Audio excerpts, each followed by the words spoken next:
The year is 1743, and the morning sun casts long shadows across the cobblestones of Strand Street in Cape Town. But the sounds echoing through these streets would astound any modern visitor. From a small coffee house, Persian poetry drifts into the salty air, recited by a turbaned merchant from Isfahan, just meters away. Chinese artisans negotiate porcelain prices in rapid Mandarin, their voices mixing with Malay fishermen, hauling in their morning catch.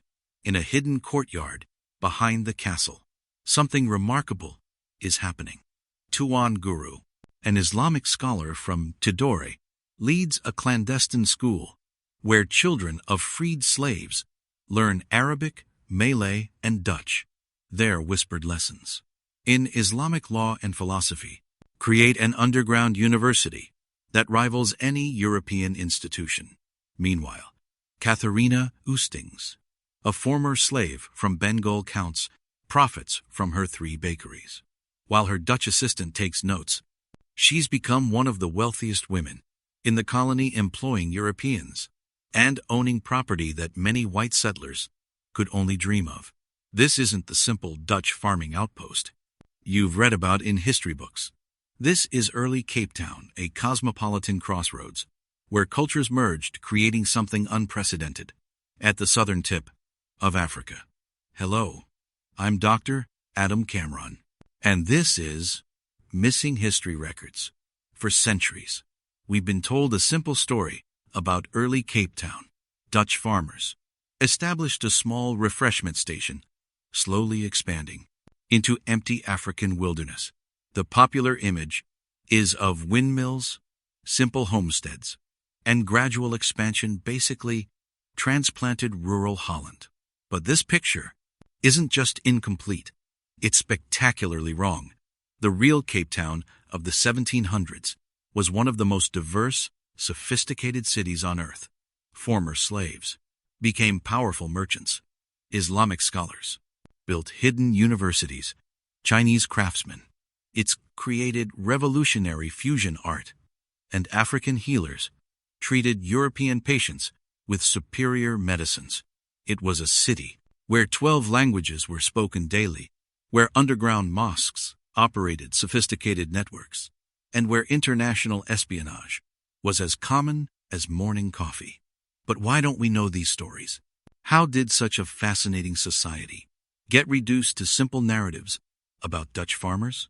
Today, we'll uncover 5 incredible facts about 1700s Cape Town that will completely transform how you see this city. These aren't just historical curiosities, they're revelations that expose the true complexity of early colonial society and demonstrate how diverse, dynamic, and globally connected Cape Town really was. Prepare to discover a Cape Town that was more international than many modern cities, more diverse than you can imagine, and more influential than anyone realized. The real story of early Cape Town is far stranger and far more wonderful than any fiction. To understand early Cape Town's extraordinary nature, we must examine the world in which it emerged. The Dutch East India Company chose this location strategically. Cape Town sat at the crossroads of the world's most important trade routes, ships carrying spices from Indonesia, silk from China, and precious metals from the Americas, all needed to round the Cape of Good Hope. But the Dutch weren't settling empty land. The Khoi and San peoples had lived here for thousands of years, developing sophisticated knowledge of local ecology and trade networks. When Europeans arrived, they found established communities with complex social structures and trade relationships stretching deep into Africa. More importantly, the Dutch weren't alone. By 1700, Cape Town had become a global magnet. French Huguenots brought winemaking expertise. German settlers contributed advanced agriculture. But the real transformation came from thousands of enslaved people brought from Indonesia, Malaysia, India, Madagascar, and East Africa. These weren't just laborers.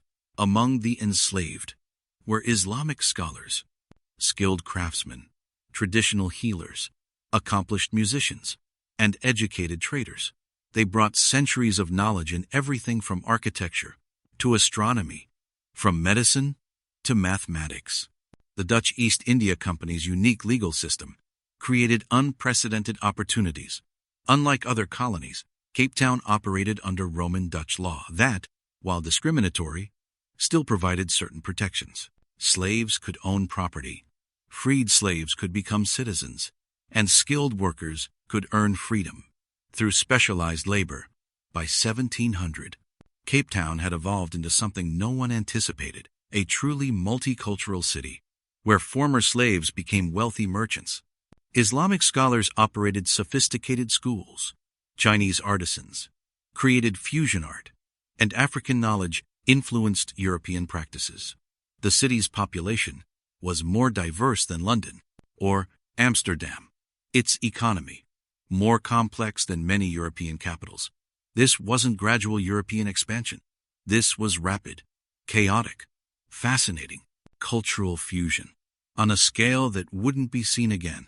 Until the modern era, Cape Town became a laboratory for multiculturalism, a testing ground for social mobility, and a crucible where different civilizations merged to create something entirely new. Now that we've set the scene, let's step into the heart of the story. Here are 5 surprising facts about early Cape Town that will change everything you thought you knew. Fact number 1. Walking through Cape Town streets in 1750, you would have heard at least 15 languages, spoken fluently, every day. Dutch was just one voice in this linguistic orchestra. Chinese merchants conducted business in Mandarin. Indonesian scholars taught in Arabic and Malay. Indian craftsmen spoke Tamil and Hindi, while Madagascar and East African slaves communicated in dozens of other languages. But here's the astonishing part. Many residents were polyglots, navigating this maze with remarkable skill. Sheikh Abdullah Qadi Salam, an Indonesian scholar who arrived as a political prisoner in 1694, became fluent in Arabic, Malay, Dutch, and Khoi languages. His linguistic abilities were so valued that he gained freedom and became one of the colony's most influential religious leaders. Even more remarkable was the emergence of Cape Town Creole, a fusion language, borrowing from Dutch, Malay, Portuguese, Arabic, and African languages. This wasn't broken communication, but a sophisticated system, allowing complex expression. Freed slave Anchi of Bengal wrote poetry in this Creole that was translated into formal Dutch and distributed throughout the colony. The linguistic diversity represented cultural power. Islamic scholars established schools where children learned Arabic script, adapted to write Malay and Dutch, creating a parallel educational system outside Dutch control. By 1760, more people in Cape Town could read Arabic and Artics than Dutch. Chinese artisans developed fusion writing systems, combining Chinese characters with Dutch phonetics to record craftsmanship techniques. This preserved trade secrets while operating within the colonial economy. These documents, discovered in the 1990s, revealed manufacturing techniques centuries ahead of European methods. By 1770, Cape Town had more active languages than modern New York City. It was a linguistic laboratory where different civilizations created entirely new forms of human expression. Fact number 2. The most persistent myth about early Cape Town is simple racial hierarchy: Europeans on top, enslaved people at the bottom.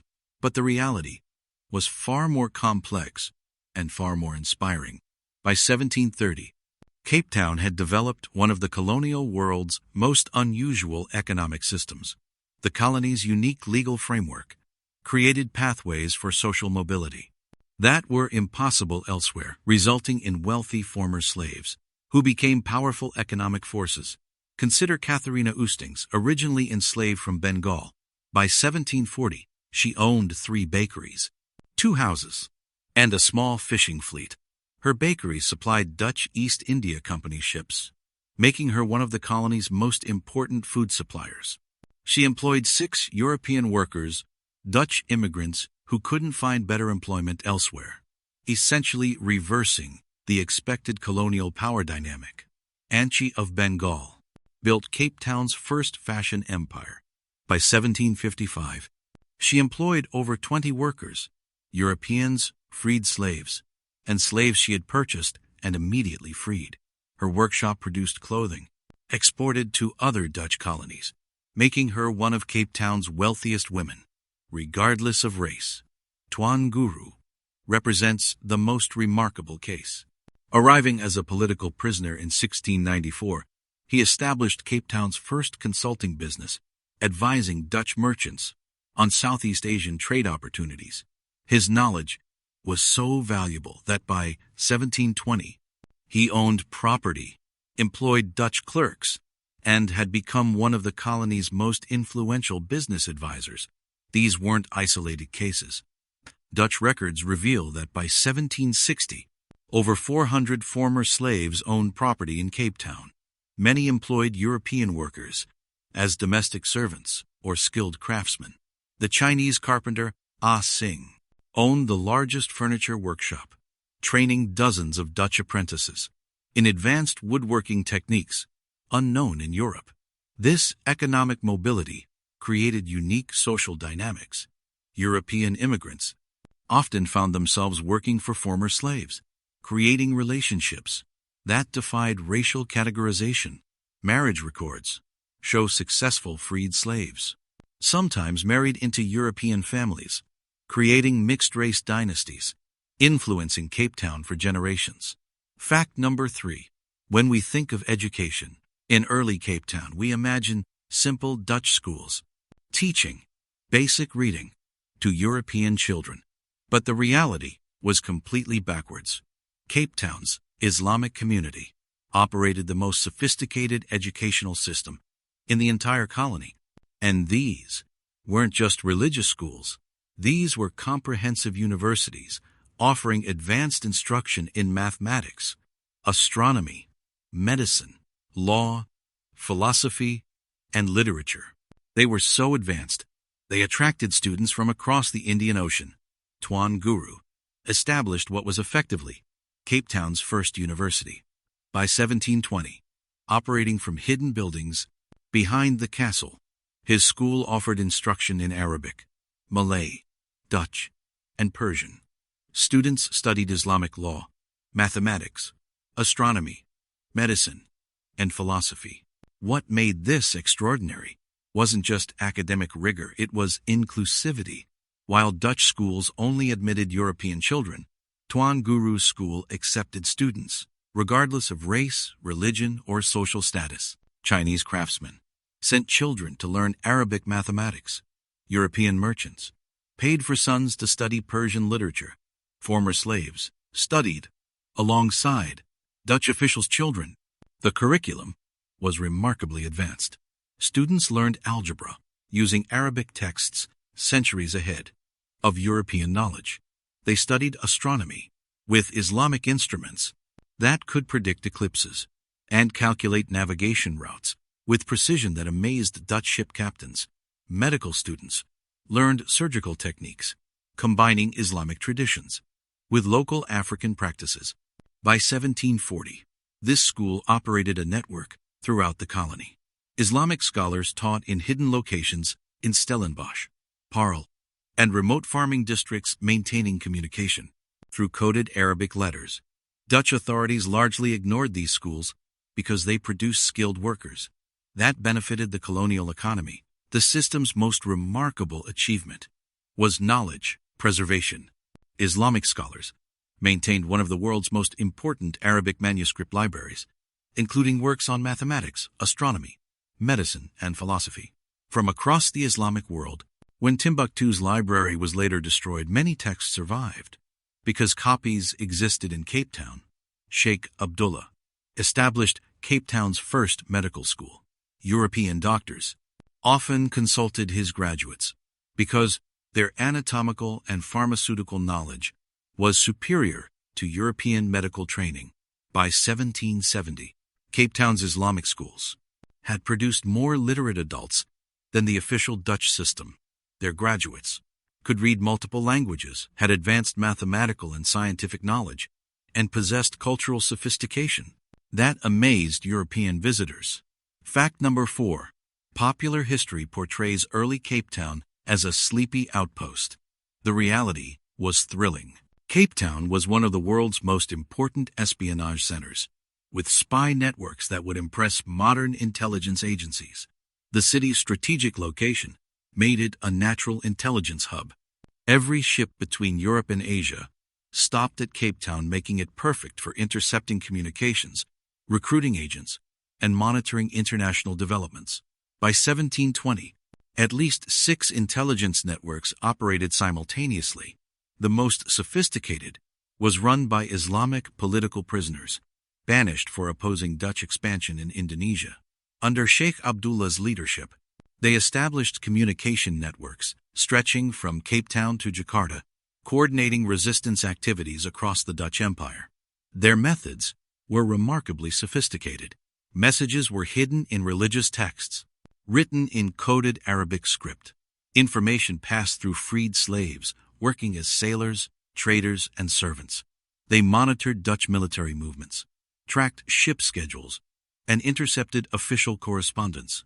Dutch authorities were largely unaware because they couldn't read Arabic and underestimated political prisoners' capabilities. Chinese merchants operated commercial espionage networks, maintaining detailed records of Dutch trade practices and economic policies. This information reached Chinese partners throughout Southeast Asia, providing significant commercial advantages. French Huguenots created extensive European intelligence networks. While officially loyal to the Dutch, many maintained secret French communications, providing information about Dutch colonial defenses. This became particularly active when France and the Netherlands were at war. The British established intelligence operations decades before officially conquering the colony.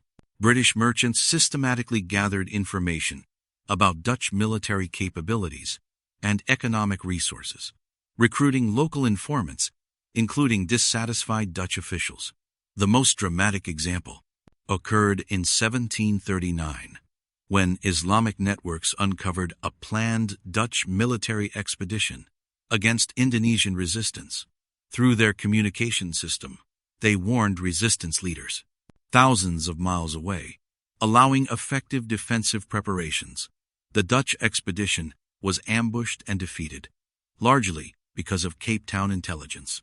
By 1760, Cape Town had become so important for international espionage that European governments maintained permanent intelligence operations. The city's diverse population provided perfect cover for foreign agents, while its strategic location made it ideal for monitoring Indian Ocean activities. Fact number 5.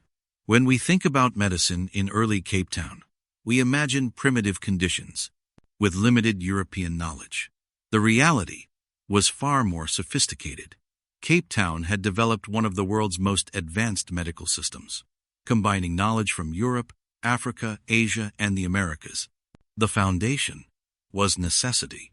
Cape Town's diverse population brought together medical traditions from different continents. European settlers contributed surgery and anatomy knowledge. African healers provided extensive pharmaceutical knowledge of local plants. Asian practitioners introduced acupuncture and herbal medicine, unknown in Europe. Dr. Hendrik Claudius, arriving in 1720, systematically studied and incorporated local knowledge. He learned from Khoi healers about medicinal plants, studied Chinese acupuncture and herbal medicine, and worked with Islamic scholars to learn surgical techniques from Baghdad and Cairo. By 1740, Claudius had established Cape Town's first medical school, training students in this fusion system. Students learned European anatomy and surgery, but also African pharmaceutical knowledge, Chinese diagnostics, and Islamic medical philosophy. The result was practitioners who could treat conditions that baffled European doctors. The pharmaceutical knowledge was particularly remarkable. Local healers had identified over 200 medicinal plants, unknown to European medicine. Chinese practitioners contributed herbal combinations, treating complex conditions. Islamic scholars brought texts describing surgical procedures and pharmaceutical preparations from throughout the Islamic world. The surgical techniques were similarly advanced. Islamic practitioners brought cataract surgery, bone setting, and wound treatment, centuries ahead of European methods. Chinese practitioners contributed acupuncture and pain management. African healers understood infection control and wound healing techniques. Europeans were only beginning to discover. Cape Town's medical practitioners had developed what we would recognize as immunization techniques. By combining local practices with knowledge from other continents, they learned to prevent diseases through controlled exposure to mild versions of illnesses. The system's success was demonstrated by Cape Town's remarkably low mortality rates. While European cities were devastated by epidemics, Cape Town remained relatively healthy. Ship captains specifically sought Cape Town's medical practitioners for their reputation treating tropical diseases. By 1760, Cape Town had become a medical destination. Wealthy Europeans traveled specifically for treatment unavailable in Europe. The city's practitioners had developed treatments for conditions European doctors considered incurable. The 5 extraordinary facts about early Cape Town reveal profound truths about cultural exchange, human adaptability, and diversity's power. These weren't just historical anomalies. They were glimpses into an alternative colonial model that influenced South African development. For centuries, the linguistic diversity created lasting impacts, extending far beyond the 1700s. The fusion languages evolved into modern Afrikaans, but also influenced South African English and indigenous languages. The multilingual environment established linguistic tolerance traditions that persisted even through South Africa's darkest periods. The economic success of former slaves fundamentally challenged colonial racial assumptions. When freed slaves became wealthy business owners employing Europeans, they proved social hierarchies based on race were artificial constructs. This economic mobility created a transcendent middle class, establishing social advancement precedents, influencing South African society for generations. The sophisticated Islamic educational system had perhaps the most profound impact by demonstrating in non-European educational traditions could be superior to European methods. They challenged fundamental assumptions about civilization and progress. The scholars, scientists, and artists produced who became community leaders, influencing business practices and political movements. The international espionage networks revealed Cape Town's crucial global role. Intelligence gathered in Cape Town influenced military campaigns thousands of miles away, affected European diplomatic negotiations, and shaped Indian Ocean commercial relationships. This demonstrated that colonial societies weren't passive recipients of European influence, but active participants in global networks. The advanced medical system represented unprecedented success. The fusion of knowledge from 4 continents, creating something superior to any single tradition. This medical fusion saved thousands of lives, but demonstrated that different cultures could collaborate to solve complex problems. However, these achievements also reveal of tragic potential lost. When racial segregation intensified in later centuries, the diverse, multilingual, economically mobile society of early Cape Town represented human cooperation possibilities, deliberately suppressed by later colonial policies. The legacy would persist underground, even during South Africa's darkest periods. Islamic scholar networks continued operating secretly, preserving knowledge and maintaining connections across racial boundaries. Business traditions, established by former slaves, influenced later entrepreneurial generations. Medical knowledge, developed through cultural fusion, survived in traditional healing practices. The Cape Town of the 1700s was nothing like the simple Dutch farming settlement described in history books. It was a cosmopolitan crossroads where cultures merged, languages mingled, and possibilities flourished that wouldn't be seen again for centuries. These revelations force us to reconsider everything about colonial history. Cape Town wasn't just another European outpost. It was a unique experiment in human diversity, producing extraordinary results. Former slaves became wealthy merchants. Islamic scholars operated advanced universities, and medical practitioners combined 4 continents' knowledge to save thousands of lives. The tragedy isn't just that this remarkable society has been forgotten. It's that the possibilities it represented were deliberately suppressed by later colonial policies, insisting on racial segregation. The diverse, multilingual, economically mobile Cape Town of the 1700s demonstrated that different cultures could collaborate successfully. But early Cape Town's story also offers hope. It proves diversity isn't just morally valuable, it's practically advantageous. The linguistic fusion, economic innovation, educational advancement, strategic intelligence, and medical breakthroughs all resulted from cultural diversity and cooperation. Today, as we face global challenges requiring cooperation across cultural boundaries, early Cape Town's example remains remarkably relevant. The city's success in combining knowledge systems, facilitating economic mobility, and creating educational opportunities demonstrates possibilities, and modern societies are still trying to achieve. The 5 surprising facts reveal more than forgotten history. They reveal human potential. They show what becomes possible when diversity is embraced, knowledge is shared, and people succeed based on abilities rather than origins. The remarkable society that flourished in Cape Town 3 centuries ago offers a vision of human cooperation's achievements and reminds us that possibilities for cultural collaboration are far greater than most people imagine. The real Cape Town of the 1700s was indeed far stranger and more wonderful than any fiction.